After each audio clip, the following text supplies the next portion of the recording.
Hello. Hello. Hi, Can you Stava. hear me? Yep. Hello. Yeah. Am I audible? Yes, you are. Yes. Great. Hey, hello viewers who all are listening to us. We are learning great and extremely sorry for that. Sincere apology. So we are kicking off our tea break and we continue with the session. So yeah, as again, I am Sutapa from ClearMe, and I am responsible for all the marketing and the communication activities which are for the go-to-market in ClearMe. This is our second edition. This is our second edition of Sustainable Meat Solution. And the idea in the first year turned out to be so good, that we wanted to have the second part. Here we are building our community. We are driving the innovations in cultivated meat sector, so that we all are always closely knitted together and we take it forward towards, building the whole concept of sustainability all together. So this year we definitely promise to be nothing short of extraordinary with the agenda cultivated meat industry in the current landscape, along with 30 years down the line, how the future will shape up, how we are going to look forward to it. Excellent to have. Warm welcome to all our panelists. Tony Hunter, one in blue shirt, I guess. Yeah. The passionate future food scientist, Tony Hunter. We have Nicholas, the CEO and founder of Alternative Protein, who dwells into data and he's making it more effective so that we realize, we analyze all the data which are impactful and effectively important for us.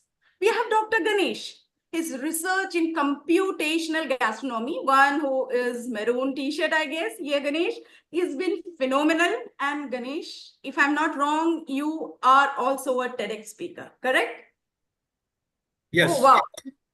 Wow, amazing. So we have three great panelists who will be speaking about the cultivated meat in the current landscape, and also, how the future is going to look, how it's going to shape up. So we all will be discussing in this panel. This panel discussion is all about this. So yes, moving forward to the session, I request all the panelists to introduce themselves a little more in depth, so that our viewers know who you are, what you're doing, what's your background. So Tony Hunter first, because I can see that way, I'm moving from left to right.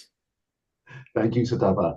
Yeah. Well, basically, I'm a food futurist, and of course, first thing people ask me when I tell them I'm a food futurist is, "What's a food futurist?" Well, what I do is I look at all the consumer and technology trends affecting the future of food, and I produce a roadmap to the future of food. So, how we're going to get to this future, whether it's with something like cultivated meat or other alternative protein technologies, and where we're going to be in 2030, 2040, 2050 as we look 30 years ahead. My background's food science and technology. I've been general manager of two companies making things like meat toppings for Pizza Hut and hamburger patties for Burger King. So I've been in the protein meat industry for quite some time, and I've consulted for people like KFC as well on the white meat side. So protein and this cultivated meat is really something that I've been very interested in for quite a while. So thanks, Utapa. Tony, please do send us those pizzas, so that we also can taste it and understand, we can grab it. In India, let us have it there. Yeah, Ganesh, next. All right. Hi, I'm Professor Ganesh Bagler from IIIT Delhi. I have been dwelling in the space of computational gastronomy, which is a new science of looking at food, recipes, flavors, nutrition, health, and finally sustainability from a data science perspective. And that is what my lab has been doing for the last 8 years. And we are known for our pioneering work in this area called computational gastronomy, which is the word which we coined ourselves. My training is interdisciplinary from that in physics, computer science to computational biology. That way, I'm an outlier in the sense that I am not a food scientist. However, for the last 8 years, we have been dwelling in this space, thinking about food, trying to look at food from a data science perspective, building algorithms, and also working intensely on the topic of flavor and taste prediction, which very intimately attaches with the whole endeavor of trying to come up with cultivated meat. So that's how I connect with this area. And I believe there is a lot that can be done from data science and AI perspective. Thank you, Satapa. Wonderful. Nicholas? Hi everyone, my name is Nicholas Dahl, and as Sitapa said, I'm the founder of Alternative Proteins Global. Alternative Proteins Global is a market research company that specializes in tracking all the trends in the alternative protein industry. This includes, in terms of cultivated meat, all the companies, investments, investors into them, any regulatory approvals, mergers and acquisitions, supply chain, so all aspects of the industry. Basically, I build databases of what it's composed of, and then do additional data analysis and reporting on those areas. So we have like three different people from three different segments amalgamating in one sense, and we will be talking everything about the future, the food, and how the culinary aspects are going to take place. Okay, so my first question is to Tony. Tony, I have heard like you're being really, really very passionate about food. You have been speaking about sustainability and also the protein part, how important it is, and how you have been working with the corporates, in figuring out everything. So I would like to understand, how did you nourish this whole statement, like how you have been so passionate about this cultivated meat, driving the future aspect of it, and which has the potential to be the future food basket. So why you so been passionate and what drives you?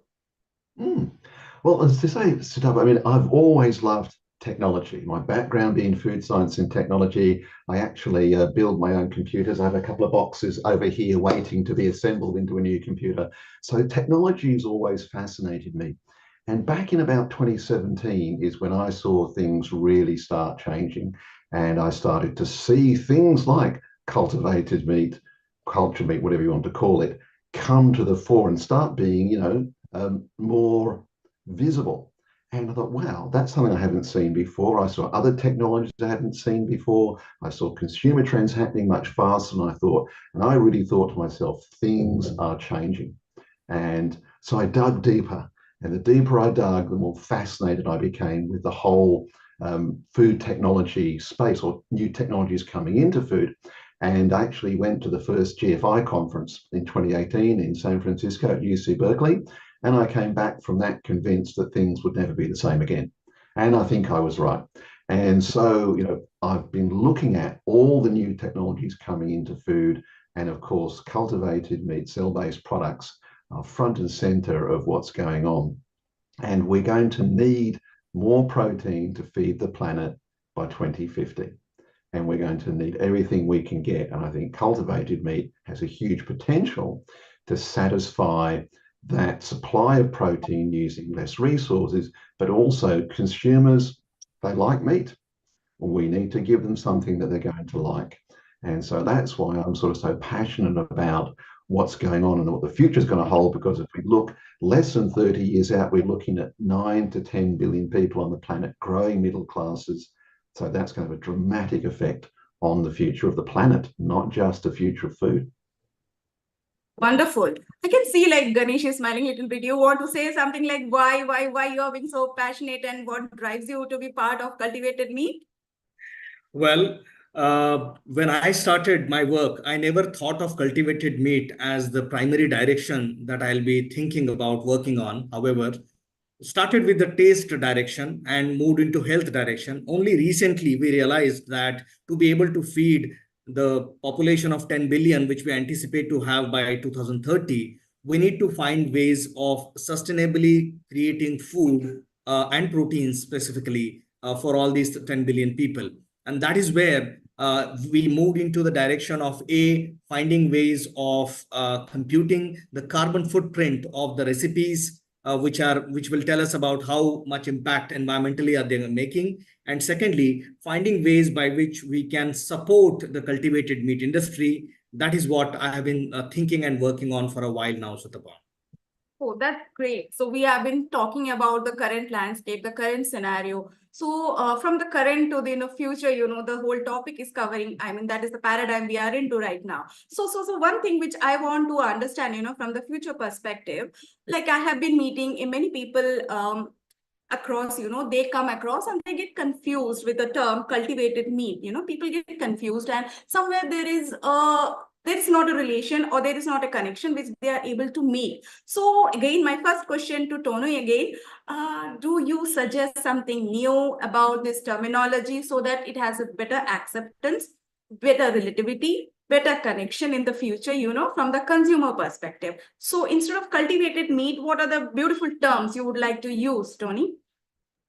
Well, I think let's go take a slightly different tack in that stuff, and let's go back to the days of ice barons. There were ice barons in the 1800s who would ship ice from the Northern Hemisphere to the Caribbean so the rich could enjoy cold drinks. And when mechanical refrigeration came along, it was called artificial ice. And the natural ice makers said that artificial ice, it melted quicker than natural ice.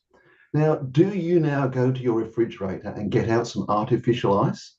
No, you just go and get some ice. It's frozen water made in a different way.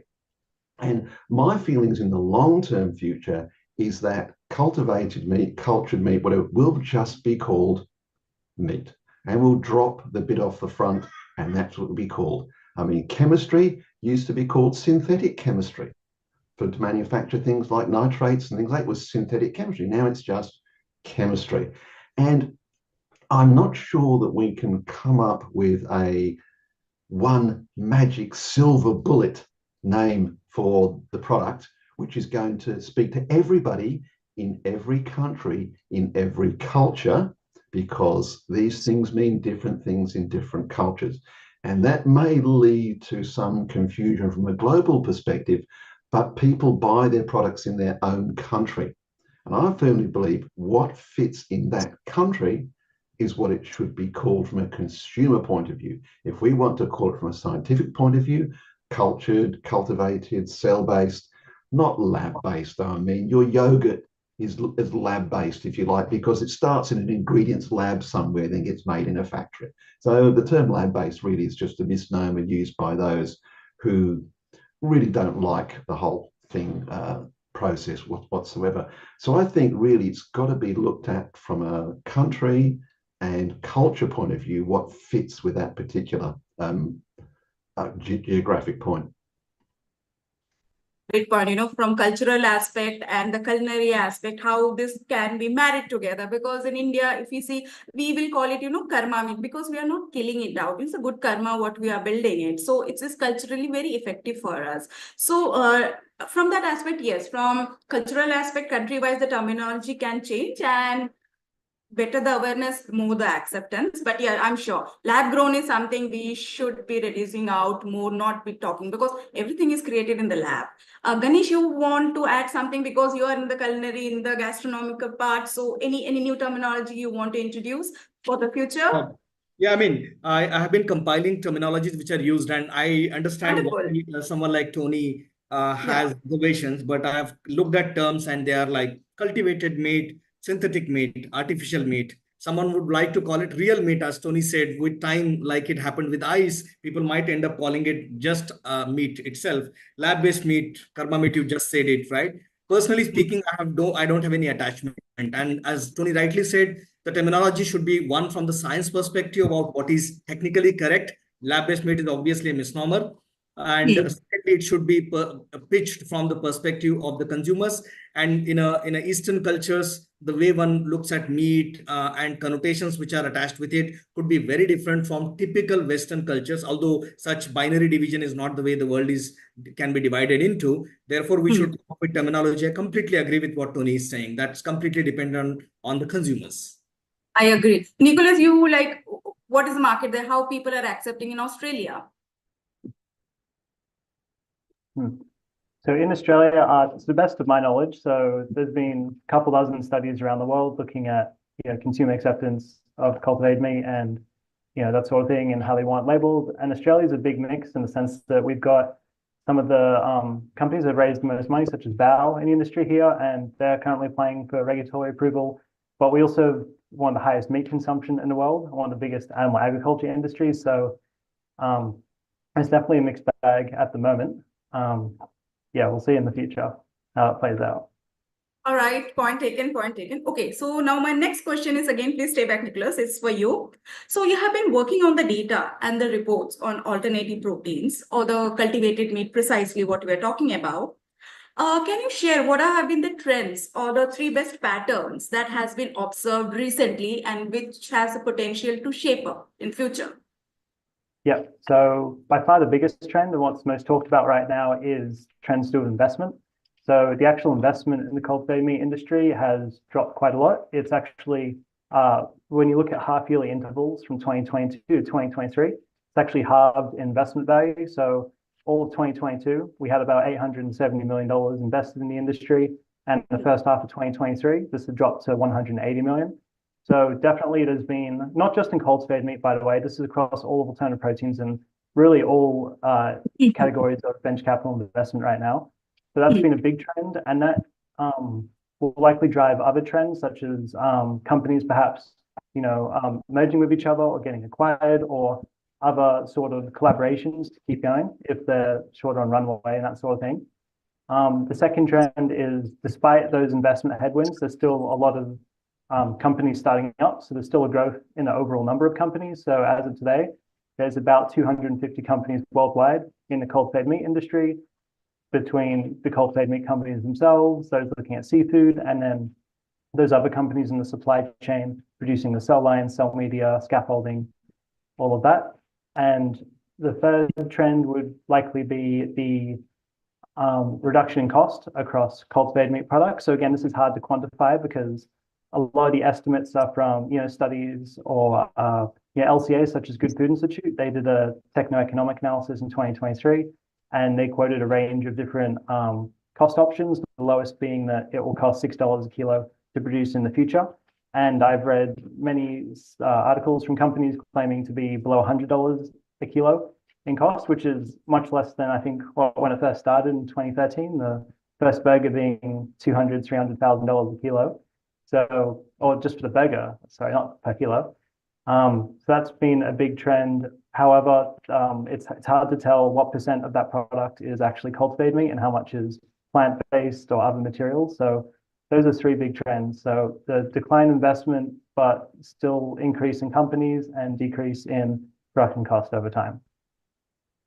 Wonderful. So if I have to precisely conclude the top 3 pointers from what you have spoken, one is being definitely the investment part, the invested and the investment, which has gone high and this has gone a little low. So there's a crest and trough which is happening. And also from the cost competitiveness, which you are speaking, because ultimately these are the certain parameters which will decide the future. And the third part again being the sustainability aspect, because they all are interrelated again, health, sustainability and taste. So these are the going top trends what you are sharing with us. Okay, now coming back to the trends, as we have discussed, and we have a panelist who is into absolutely culinary part. So Dr. Ganesh, what's your take on the taste and health here, and how AI will help in shaping it? I would rather touch mainly on the flavor and aroma part of it. When it comes to meat, I presume that one of the most complex things, other than the matrix itself, the flesh matrix itself, is that of the rich taste and aroma that every type of meat is supposed to have, whether it is beef, goat, or sheep meat that we enjoy and experience when we consume it. Therefore, that is where I see there is a lot of scope from the computational perspective, from a data-driven perspective, wherein AI-driven techniques can be used for predicting the taste at a molecular level, such that a concoction of molecules can be used to recreate the rich aroma and the taste that a real meat tends to have. Now, that's a very, very challenging problem, may I say so, given the fact that the meat undergoes cooking also. So we need to account for the fact that these molecules have to survive and sustain the cooking process that they are applied upon. But at the end of the day, the final dish that is prepared must have a similar aroma as that of the real meat. I think that's one of the most interesting challenges that AI data science can help us solve. And one way we are trying to do is creating a database of flavor molecules present in naturally found, for example, meat ingredients.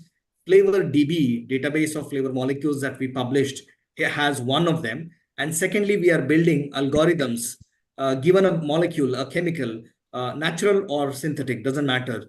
Can you predict what kind of a rich aroma and taste it would have is another direction that we are looking at. And we are obviously focusing specifically on a different type of meats that can be used for which we can make these predictions and thereby driving this field forward. Sutapa. Are you suggesting it's like if I have a cultivated meat and a normal meat in the shelf, in the rack, and cultivated meat, which has the highest percent of aroma, which has been infused, will sell more through AI in the future? In principle, that is the direction we are looking towards. Oh, wonderful. Then everything will be at par, like people will not be able to make it out unless and until the taste. And what about the taste? How do we go at par with that then? Both. Can When I I just say flavor, say, sorry, please, Tony, go ahead. oh, sorry, just Yeah, say, I think that's the thing, Sutapa.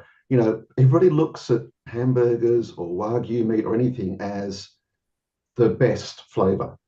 They are the best flavor we know today. There is no Einstein's law of hamburgers or Wagyu that says that is as good as anything can ever taste. As Ganesh said, if we can isolate the aroma compounds, there's nothing to say that cultivated meat cannot taste better than traditional animal meat. There is no Einstein's law of flavor that says it will never be better than a Wagyu. There is no optimal flavor. I mean, there is nothing to say that what we naturally consume has gotten quote unquote an optimal flavor. It can be far better, far more likable than what we consume from the natural meat. That's what Tony is saying. Okay, you are putting that umami thing. Yeah, Tony, please continue. Sorry, and I think the other thing is, one thing we know when we buy a steak, you're never, unless you're buying the top Wagyu, absolutely sure what the aroma and what the texture is going to be. The big advantage of cultivated meat should be every time I buy that product, I know exactly what I'm getting. I know how tender it's going to be. I know exactly how it's going to taste. I know exactly how it's going to smell, and I get absolute consistency. And that is one of the big advantages of cultivated meat, should be that the consumer will never have to doubt the quality of the product they're getting. I mean, the meat industry itself has tried for decades, I'm talking 30, 40, 50 years, to try and give a way of ensuring the quality and the tenderness and the taste of meat cuts. In Australia, we've had various schemes, this scheme, that scheme, the other scheme, that's supposed to guarantee when you buy your steak, it will taste like this and the texture will be that. It hasn't worked, because animal meat is inherently so variable. Climate, feed, length of feed, slaughter, all these other things that make a difference to the end product. Cultivated meat should be able to narrow that variability from here to here. And I think combined with that aroma and flavor consistency should be a clear point of difference that consumers could be prepared to actually pay a premium for, not just say they will and then not spend the money. All right. So when you say aroma, it means like after cooking, right? Not before, because when we buy it, flesh has a different smell, chicken has a different smell. So cultivated meat, like when we have seen, there was no smell as such, So aroma is something which will be infused once they start cooking, and then they can have the platter ready. Post-preparation. Post preparation, yeah. So now coming back to this infusion of aroma, the texture, the flavor. So don't you think this will put up a little more cost to the current scenario, and this will impact the competitiveness or the cost effectiveness in buying the product? I'll jump in on that one. I think the thing is, what we're finding with a lot of animal agriculture is, one of the things that they make a claim to is that they upcycle human inedible food. And I say there is no such thing as human inedible food. There's only food that hasn't yet been processed to make it edible for humans. And things like brewer's spent grain and distiller's spent grain, traditionally people tried to get rid of it. Even if they have, as long as it doesn't cost anything, they'll give it away to feed animals. Now we're seeing new food technologies come along and say, no, wait a minute, we can use that brewer's spent grain. We can use that as a company called Infinite Roots, using that to grow mushrooms, to grow products, using brewer's spent grain with the Bitburger Brewery Group. There are other people who are processing that into bioactives, high protein products, and this sort of thing. And I know someone here in Australia went to a meeting and there were animal agriculturists and cattle farmers there. They were appalled that he was stealing their free feed for their animals. So I think animal meat has only one trajectory in costs, and that's up. And I think that looking at where we are with cultivated meat, as been mentioned, is it $100 a kilogram, as Nicola said, or is it whatever it is? But its trajectory is still down. And I think particularly whole muscle cuts, given that I believe animal agriculture meat's only going to continue to go up, and we've got the other one coming down. Where they will cross or whether they level off, I don't know. But I think that that's what I see coming. Okay, that's a point. I mean, like we are taking, and we are also running out of time, people are indicating. So my last question to you, like, what are the, what will be your take or counterintuitive, half crazy predictions over 5 years down the line? Yes, definitely one is yes to cultivated meat. But apart from that, what could be the other predictions you anticipate? Yeah, well, I think back to what Ganesh and Tony were talking about in terms of the product like attributes and how you can basically make it taste exactly how you want, whatever nutrients it is. I think the same applies to health. And I'd expect there'd be a range of different cultivated meat products where some of them just replicate, let's say, fast food, right? And it might not be any healthier, but it's what people like and taste. And then there'll be other ones which, maybe have more protein or more iron or less salt, that sort of thing, like whatever it is that they're including. So a large range of products. I don't know exactly when we'll get to try that, but I'd expect that will definitely happen. Wonderful, because Clearmeat is definitely doing it. We can customize our product. What about like Tony and Ganesh? Like, your final statement to this, the crazy predictions, any 3 pointers you would like to suggest, the prediction of the trend which is going to happen? If I may quickly take it. Yes. Given the kind of companies that are opening, which are trying to produce cultivated meat, let's call it so right now, I believe the diversity of the technologies that are being implemented and different approaches that have been taken from cell biology, molecular biology, flavor chemistry, etc., we would have product coming up sooner than later is my quick prediction. And if you wish to call it crazy or not, but a prediction for sure, that's one. Second, acceptability. Now, that is where I think the challenge lies. How much, to what extent would consumers be accepting a product that is available, as it happened in the case of Impossible Burger or other thing, is a very, very challenging thing to predict. And I only think somebody like Tony, who is a futurist, should be able to take a call on that. I'm not the right person to be giving a judgment on that. But my suspicion, my quick judgment is that it would take longer to get the people's acceptance, consumers' acceptance vis-a-vis what we imagine it would be. Just creating a product which is similar or maybe quote unquote better in a lab setting in terms of its flavor, fragrance, aroma is not going to be just enough. There is something more to it. Consciousness in terms of environmental consciousness, price sensitivity, and of course the taste part of it. All of these three together are going to play a role in its mass acceptance, in my opinion. Thank you. Yes, Tony.